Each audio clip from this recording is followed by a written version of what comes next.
एक बार की बात है, जंगल के पास एक लकड़हारा रहता था। वो जंगल में लकड़ी इकट्ठा करता था और उन्हें के पास के बाजार में बेचता था कुछ करने के लिए। एक दिन की बात है कि वो एक पेड़ काट रहा था। तभी हुआ ये, गलती से उसका कोल्ड पास की एक नदी में गिर गया। नदी बहुत ही गहरी थी और वास्तव में तेजी से बह रही थी। उसने बहुत सारे विवरणों को जानने का प्रयास किया, लेकिन उसे वहाँ नहीं मिला। अब उसे लगा कि उसने सब कुछ खो दिया है।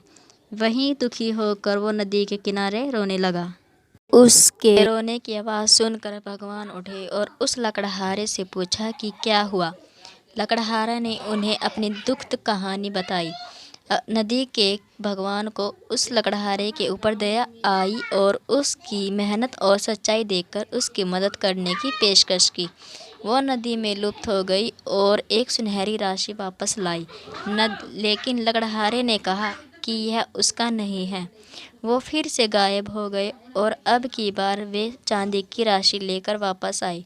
लेकिन इस बार भी लकड़हारे ने कहा कि ये राशि उनका भी नहीं है।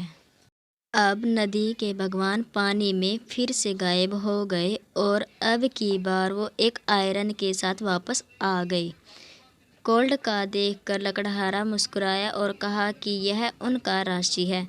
नदी के भगवान ने लकड़हारे की ईमानदारी से प्रभावित होकर उसे सोने और चांदी की दोनों कुल्हाड़ियों का भोग लगाया। इस कहानी से हमें यह सीख मिलती है कि ईमानदारी श्रेष्ठ नीति है।